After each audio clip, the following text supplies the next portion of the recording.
Hello students, आज हम study करने जा रहे हैं effect of dielectric on capacitance और capacitance of parallel plate capacitor with dielectric slab. और ये क्वेश्चन एग्जाम में ऐसे भी पूछा जाता है कि drive an expression for the capacitance of a parallel plate capacitor with dielectric as the medium between the plates. देखो ध्यान से देखेंगे कि यहाँ पर हमारे पास दो पैरेलल प्लेट्स आपने ली हैं। जैसे ये हमने मान लो एक पैरेलल प्लेट और ये दूसरी पैरेलल प्लेट है। ये देखो, ये हमने दो पैरेलल प्लेट्स ली हुई है। जब भी हम दो पैरेलल प्लेट्स लेते हैं, आपको पता ही है, और इन दोनों प्लेट्स, जैसे ये ए प्लेट है और ये बी प्लेट है, यहाँ पर पॉजिटिव चार्ज होगा, ये पॉजिटिव चार्ज होगा और यहाँ पर नेगेटिव चार्ज होगा प्लेट्स में। अब ये आपको सब कुछ पता है कि जब पॉजिटिव और नेगेटिव चार्ज प्लेट्स के बीच में हो और इन दोनों प्लेट्स के बीच में कुछ ना कुछ सेपरेशन हो, कुछ डिस्टेंस पर ये दोनों प्लेट्स लाई कर रही हैं, और ये देखो यहाँ पर जैसे ये पॉजिटिव चार्ज है, इसको आपने पॉजिटिव टर्मिनल ऑफ बैटरी से कनेक्ट किया है और नेगेटिव चार्ज को आपने नेगेटिव टर्मिनल ऑफ बैटरी के साथ इसको कनेक्ट किया है। जैसे ही पॉजिटिव और नेगेटिव चार्ज यहाँ पर इंड्यूस हो जाएंगे तो दोनों जो पैरेलल प्लेट कैपेसिटर्स हैं, तो यहाँ पर ये आपको रिलेशन पता है, E is equal to dV/dr। तो यहाँ पर देखेंगे कि जब आपके पास क्या है, दोनों प्लेट्स के बीच में पोटेंशियल डिफरेंस है और दोनों प्लेट्स कुछ ना कुछ सेपरेशन पर है, तो यहाँ पर इलेक्ट्रिक फील्ड प्रोड्यूस हो जाएगी। अब ये आपको पता है कि यहाँ पर इलेक्ट्रिक फील्ड प्रोड्यूस हो जाएगी। तो जो इलेक्ट्रिक फील्ड होता है उसकी डायरेक्शन आपको पता है, पॉजिटिव टू नेगेटिव चार्ज होता है। लेकिन अब जो क्वेश्चन ये है कि अब आपने दो पैरेलल प्लेट कैपेसिटर्स लिए हुए हैं और उसके बीच में आपने एक डाइलेक्ट्रिक्स को रखना है कि डाइलेक्ट्रिक रखने के बाद जो कैपेसिटी है कैपेसिटर की वो क्या होगी, इंक्रीज होगी कि डिक्रीज होगी, ये आपने निकालना है। ये आपने कोई एक डाइलेक्ट्रिक, ये देखो ये क्या है, ये डाइलेक्ट्रिक ले लिया आपने। दो पैरेलल प्लेट जो हैं उनके बीच में आपने एक डाइलेक्ट्रिक ले लिया। अब आपको ये भी पता है कि ड्यू टू पोलराइजेशन, और जो डाइलेक्ट्रिक है, डाइलेक्ट्रिक की जो थिकनेस होगी वो स्मॉल टी है। स्मॉल टी इसकी जो थिकनेस है, ये प्लेट के अंदर है, इसकी थिकनेस क्या है, स्मॉल टी है। फिर आपने क्या करना है यहाँ पर, ठीक है, जैसे ही आप क्या करोगे, यहाँ पर इलेक्ट्रिक फील्ड अप्लाई करोगे, ठीक है, इलेक्ट्रिक फील्ड जब आप अप्लाई करोगे between the plates of capacitor, ये E0, तो यहाँ पर जो डाइलेक्ट्रिक के अंदर क्या होगा, जो पॉजिटिव और नेगेटिव चार्ज होंगे, जो पॉजिटिव और नेगेटिव चार्ज होंगे ड्यू टू पोलराइजेशन, यहाँ पर क्या होगा, ठीक है, जो डाइलेक्ट्रिक के जो दोनों फेस हैं वहां पर equal and opposite charge induce हो जाएगा। अब आपको पूरा पता है कि कैसे आप ये पूरा आपने पीछे आपने स्टडी किया है कि जैसे ये अगर आपने कोई डाइलेक्ट्रिक यहाँ पर रखी है तो ड्यू टू पोलराइजेशन यहाँ पर ये जो पॉजिटिव चार्ज है प्लेट, यहाँ पर नेगेटिव चार्ज प्रोड्यूस हो जाएगा, इस एंड पर नेगेटिव चार्ज इंड्यूस हो जाएगा और इस एंड पर पॉजिटिव चार्ज इंड्यूस हो जाएगा, यहाँ पर पॉजिटिव चार्ज इंड्यूस हो जाएगा। तो एक तरह से यहाँ पर क्या हो जाएगा, ये जो इंड्यूस चार्ज होगा ये यहाँ पर क्या करेगा, इलेक्ट्रिक फील्ड को सेटअप करेगा, इंड्यूस्ड इलेक्ट्रिक फील्ड सेटअप हो जाएगी यहाँ पर, और उसकी डायरेक्शन कैसी होगी, पॉजिटिव टू नेगेटिव। अब आपको पता ही है जो इंड्यूस्ड जो इलेक्ट्रिक फील्ड होती है वो उसकी डायरेक्शन, इलेक्ट्रिक फील्ड की डायरेक्शन कहाँ से कहाँ होती है, पॉजिटिव टू नेगेटिव। अब यहाँ पर भी अंदर देखेंगे ना आप, ये जो दोनों चार्ज हैं, दोनों चार्ज के बीच में क्या है, सेपरेशन है, कुछ ना कुछ डिस्टेंस पर लाई कर रहे हैं डाइलेक्ट्रिक के अंदर, और इनका पोटेंशियल डिफरेंस भी होगा। तो यहाँ पर जो इलेक्ट्रिक फील्ड क्या हो जाएगा, प्रोड्यूस हो जाएगा, लेकिन due to polarisation, induced electric field due to polarisation. अब आपको पता है क्योंकि आपने स्टडी किया है पोलराइजेशन ऑफ डाइलेक्ट्रिक स्लैब। तो यहाँ पर फिर जो टोटल जो वैल्यू आपने निकाली थी वो फिर आप निकाल देंगे, ठीक है। ये आपके पास थिकनेस T है, ये इंड्यूस्ड इलेक्ट्रिक फील्ड है, और ये आप ऐसे इसकी डायरेक्शन आप बता सकते हो। तो अब आपने सबसे पहले क्या करना है, जैसे ही आपने कैपेसिटेंस आपने फाइंड आउट करना है पैरेलल प्लेट कैपेसिटर का, और आपने एयर मीडियम लिया है, between the plates of capacitor is given by. देखो लिखेंगे यहां पर capacitance of parallel plate capacitor, capacitance of parallel plate capacitor having vacuum और एयर, ठीक है, between the plates of a capacitor is given bye, is given bye. तो उसको अभी आपने पीछे वाले टॉपिक में आपने किया ही है, principle of parallel plate capacitor. यहाँ पर आपने जो वैक्यूम जो मीडियम लिया है, यहाँ पर सी नॉट, ये आपको वैल्यू अब आपको पता ही है, epsilon naught A upon D, ये वैल्यू आपने पीछे वाले टॉपिक में की हुई है। C naught is equal to epsilon naught A upon D. जो पैरेलल प्लेट कैपेसिटर होता है उसकी जो कैपेसिटेंस की जो वैल्यू होती है डायरेक्टली प्रोपोर्शनल होती है एरिया ऑफ द प्लेट्स, और इनवर्सली प्रोपोर्शनल होती है जो उनका डिस्टेंस है, ठीक है। यहाँ पर तो यहाँ पर आपने ये कर लिया है, तो ए क्या है, ए है area of each plate, area of each plate, और डी क्या है, separation between the plates, distance of separation between the plates, ये आपको पता है। फिर आपने क्या करना है, ये आपने कर दिया था, उसके बाद आपने निकालनी है reduced value of electric field in the direction. अब जो रिड्यूस वैल्यू आएगी यहाँ पर, ठीक है, जो इलेक्ट्रिक फील्ड की वैल्यू आएगी वो कितनी आएगी। अब आपने ये पूरा अपने टॉपिक आपने किया ही है, पूरी आपको वैल्यू आपको पता है, ये पीछे से रिलेटेड है, जो अभी आपने पोलराइजेशन ऑफ डाइलेक्ट्रिक स्लैब आपने किया है टॉपिक वही है। देखो यहाँ पर ये दोनों प्लेट्स लिया आपने, दोनों प्लेट्स के बीच में जो सेपरेशन है वो उसको स्मॉल डी लिया।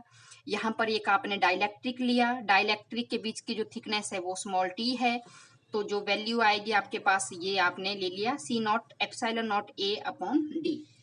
अब आपने क्या निकालना है, पोटेंशियल डिफरेंस निकालना है between two plates of capacitor.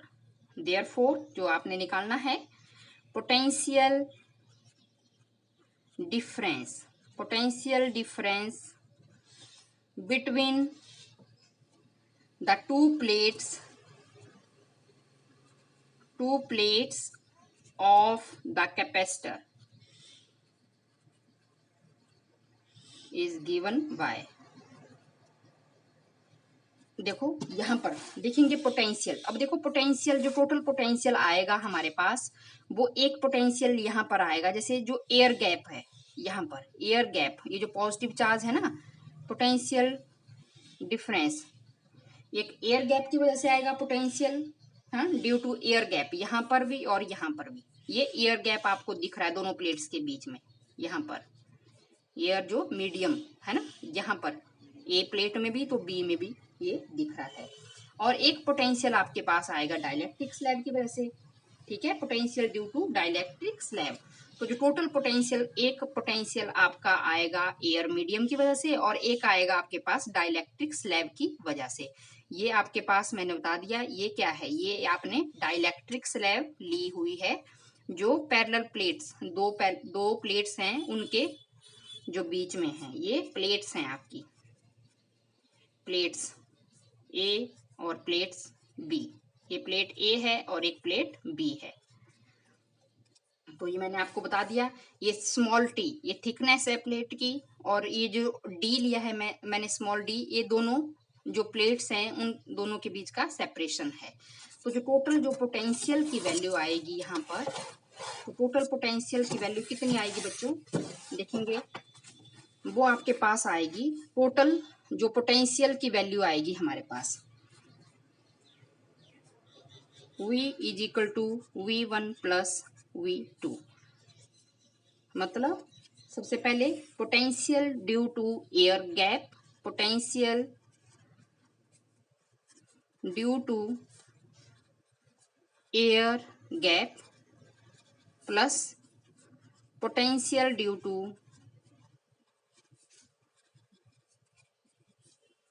आपके पास क्या लिया था आपने, डाइलेक्ट्रिक स्लैब, डाइलेक्ट्रिक स्लैब। तो आप अब वैल्यू पुट कर सकते हैं आप। अब देखो जो potential due to air gap आपने कैसे निकालना है, और डाइलेक्ट्रिक स्लैब, डाइलेक्ट्रिक स्लैब, ठीक है, कितनी वैल्यू आएगी पोटेंशियल की। अभी आपने ये किया है, यहाँ पर देखेंगे डाइलेक्ट्रिक स्लैब, डायग्राम में देखेंगे ये है आपके पास, यहाँ पर जो पोटेंशियल निकाल रहे हो ना आप डाइलेक्ट्रिक स्लैब की वजह से, तो ये है। तो इसको मैंने जैसे V2 लिया है, तो यहाँ पर जैसे मैं इसको ऐसे भी लिख सकती थी ना, मैं E is equal to dV/dr को मैं ऐसे भी लिख सकती हूँ। पोटेंशियल में V ले सकती हूँ, सेपरेशन में क्या ले रही हूँ, D ले रही हूँ, इसको मैं ऐसे भी लिख सकती हूँ। लेकिन डाइलेक्ट्रिक स्लैब में देखेंगे आप, डाइलेक्ट्रिक स्लैब की जो थिकनेस है, दोनों जो पॉजिटिव और नेगेटिव चार्ज के बीच में जो सेपरेशन है ना, जो डाइलेक्ट्रिक स्लैब की जो थिकनेस है वो मैंने कितनी ली है, T ली है, T लिया है ना मैंने। तो मैं क्या लिख सकती हूँ यहाँ पर, देखो डाइलेक्ट्रिक स्लैब के केस में, डाइलेक्ट्रिक स्लैब जो थिकनेस है वो T है। तो यहाँ पर जो इलेक्ट्रिक फील्ड होगा V/T, डाइलेक्ट्रिक स्लैब की थिकनेस, और जो पोटेंशियल यहाँ पर प्रोड्यूस होगा वो ये आ जाएगा ET, इलेक्ट्रिक फील्ड, और T is thickness of the slab. फिर और साथ में जो एयर गैप की वजह से जो आपके पास यहाँ पर इलेक्ट्रिक फील्ड प्रोड्यूस होगी, तो कितनी वैल्यू आएगी, ठीक है, यहाँ पर भी निकालेंगे आप। अप्लाइड इलेक्ट्रिक फील्ड क्या है, E0 इज इक्वल टू, ठीक है, यहाँ पर इलेक्ट्रिक फील्ड की वैल्यू आपने निकालनी है, और पोटेंशियल आपका V है, लेकिन जो टोटल जो सेपरेशन है प्लेट्स के बीच में वो आपके पास आ जाएगा D-T, ये आपके पास आ जाएगा यहाँ पर D-T, ठीक है। जो इलेक्ट्रिक फील्ड, नेट जो इलेक्ट्रिक फील्ड की वैल्यू आई थी ना आपके पास, वो आई थी आपके पास अप्लाइड माइनस रिड्यूस्ड वैल्यू, ये आपने पीछे किया था, रिड्यूस्ड वैल्यू आपने पीछे आपने निकाली थी electric field, E is equal to E0 minus EP। तो E0 जो फील्ड है वो कहाँ एग्जिस्ट कर रहा है, E0 जो फील्ड है वो इस रीजन में एग्जिस्ट कर रहा है D-T में, तो यहाँ D-T आएगा। यहाँ पर ये जो प्लेट्स के बीच का सेपरेशन है D, और डाइलेक्ट्रिक स्लैब को भी ये लेगा D-T, तो वो आपके पास, तो यहाँ पर जो पोटेंशियल की वैल्यू आएगी वो आ जाएगी E0 D-T। तो पहले आपने डाइलेक्ट्रिक स्लैब के लिए निकालनी है, डाइलेक्ट्रिक स्लैब के लिए मैंने बता दिया कि थिकनेस T लेंगे, तो जो पोटेंशियल की वैल्यू आएगी E/T आएगी। और वैसे ही फिर आपने प्लेट्स के लिए लेना है, जहां पर जो एयर आपका ये जो मीडियम यहाँ पर जो गैप बच रहा है ना, इसके लिए ले रहे हैं आप पोटेंशियल, तो यहाँ पर E0 आ जाएगा और D-T। अब ये दोनों वैल्यू आपने पुट करनी है आगे, तो ये दोनों वैल्यू जब आप करोगे तो आपके पास कितनी वैल्यू आ जाएगी, ये वैल्यू आपके पास आ जाएगी। अभी निकाला मैंने E0 D-T प्लस E और T, ये ले लेंगे। और पीछे आपने निकाला था डाइलेक्ट्रिक कांस्टेंट K निकाला था, डाइलेक्ट्रिक कांस्टेंट K निकाला था, वहां पर आपने वैल्यू निकाली है कि E0 जो अप्लाइड इलेक्ट्रिक फील्ड होता है divided by reduced value of electric field is given bye dielectric constant K, ratio of applied electric field, applied electric field आपने E0 लिया है, और अपॉन E क्या है, reduced value of electric field.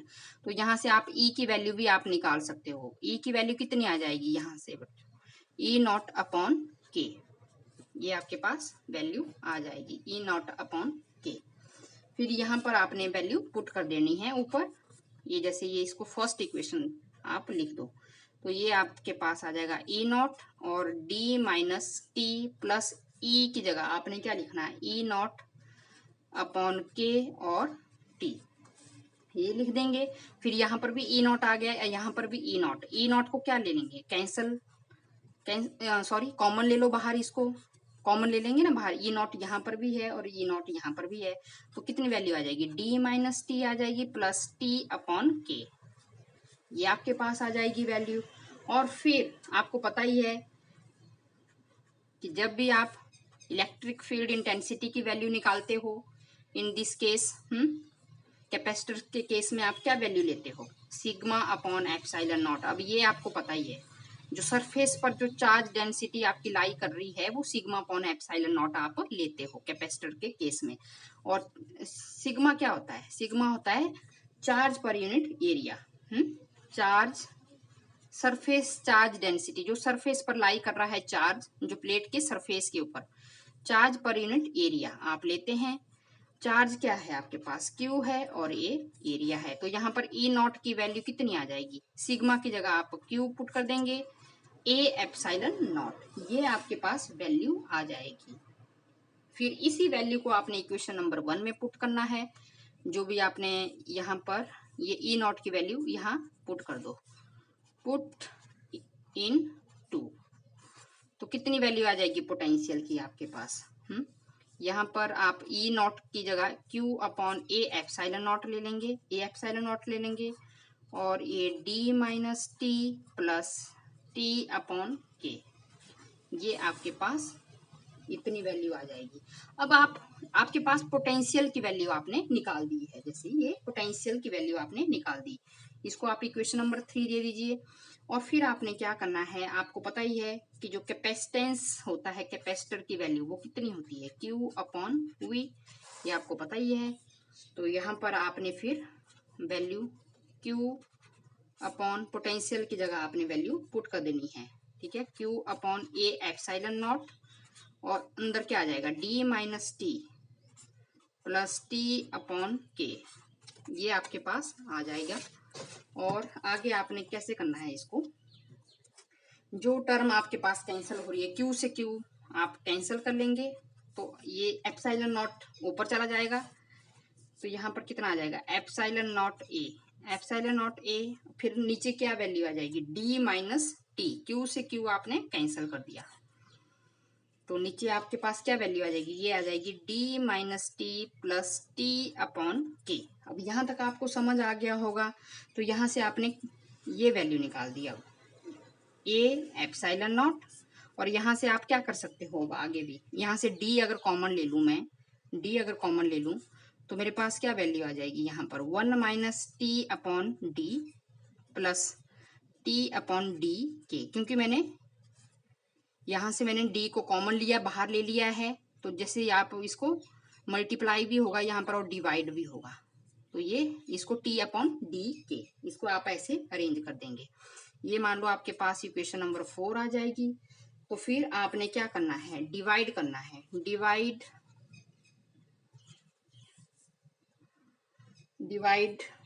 4 bye,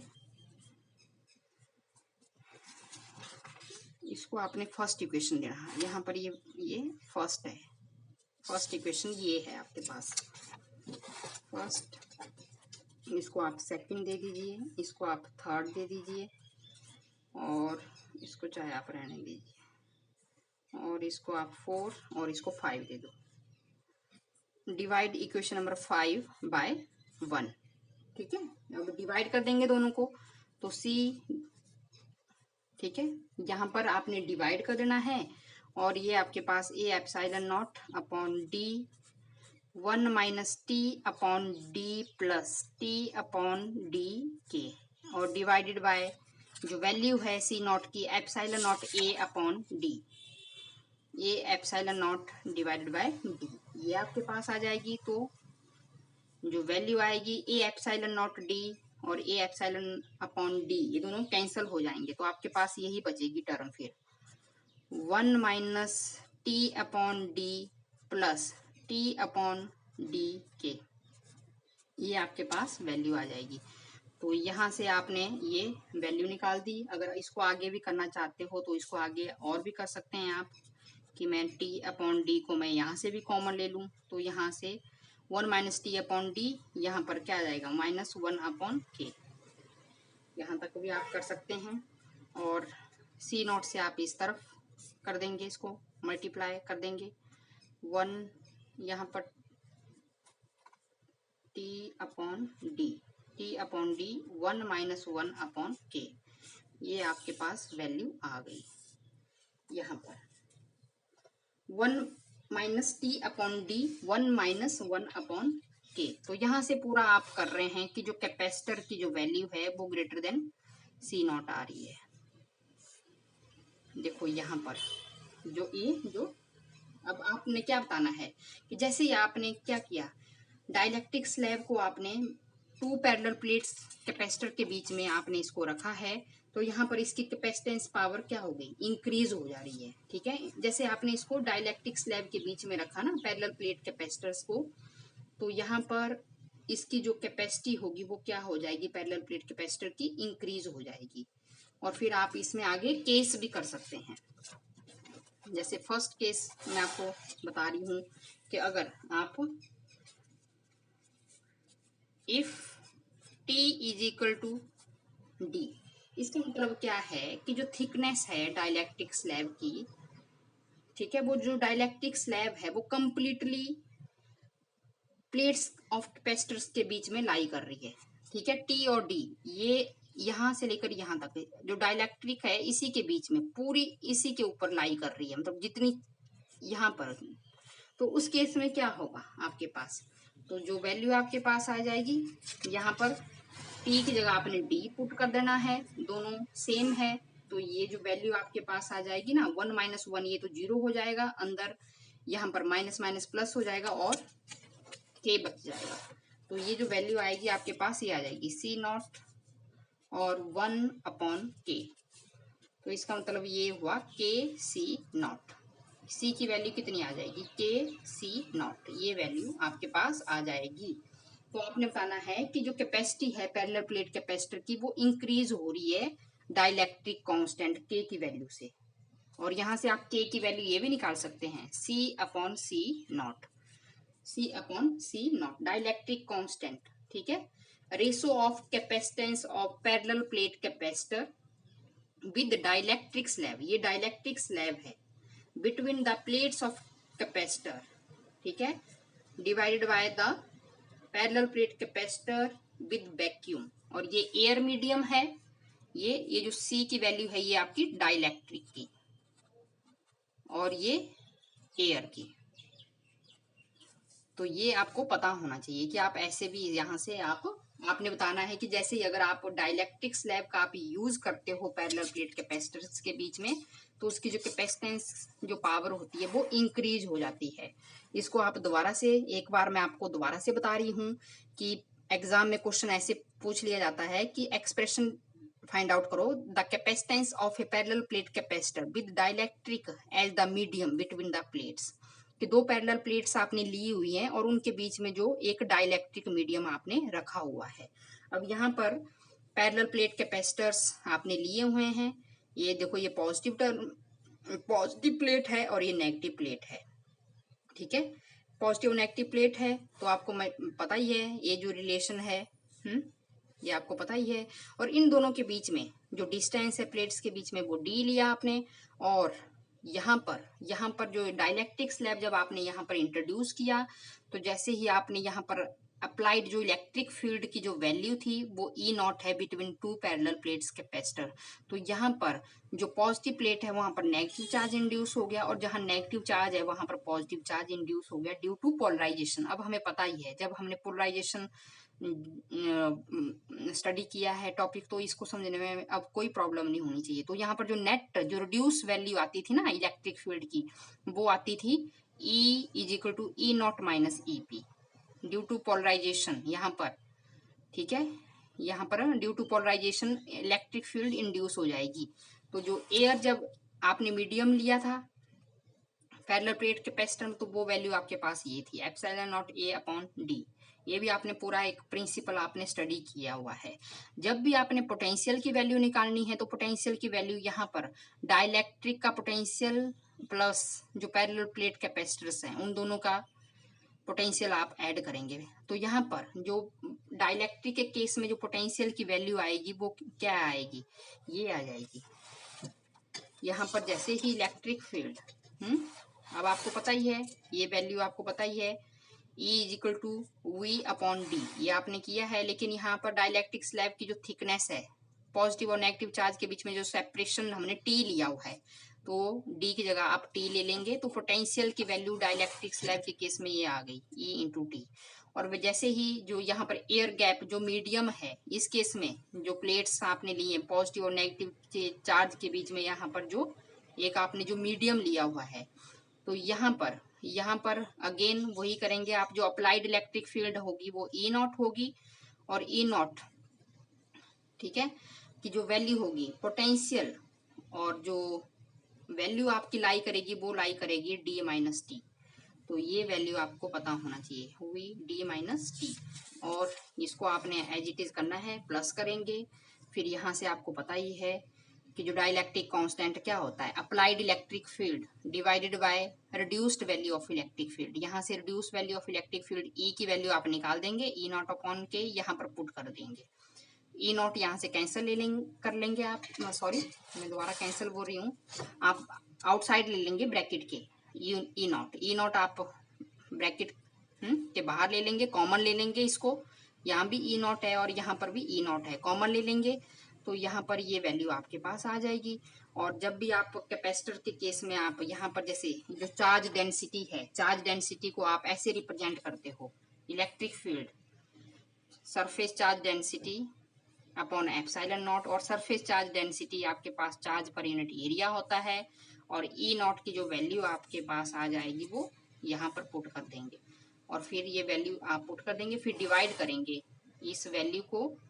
आपने जो फर्स्ट में आपने एयर मीडियम में जो वैल्यू ली हुई थी कैपेसिटर्स की, वहां पर डिवाइड कर देंगे, तो यहाँ पर डिवाइड में पता लग रहा है कि C is greater than C not, तो जो वैल्यू आएगी यहाँ पर ये कैंसल आउट हो जाएगी, एप्सिलॉन नॉट C नॉट, और ये तो वैल्यू आपके पास यही बचेगी।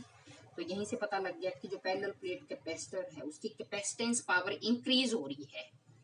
ये जो C है ना, ये डाइलेक्ट्रिक स्लैब की जो वैल्यू आपके पास आ रही है उसकी वजह से इंक्रीज हो रही है जब आपने डाइलेक्ट्रिक स्लैब यहाँ पर यूज किया है।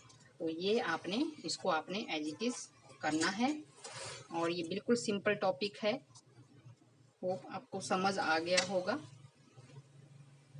Thank you.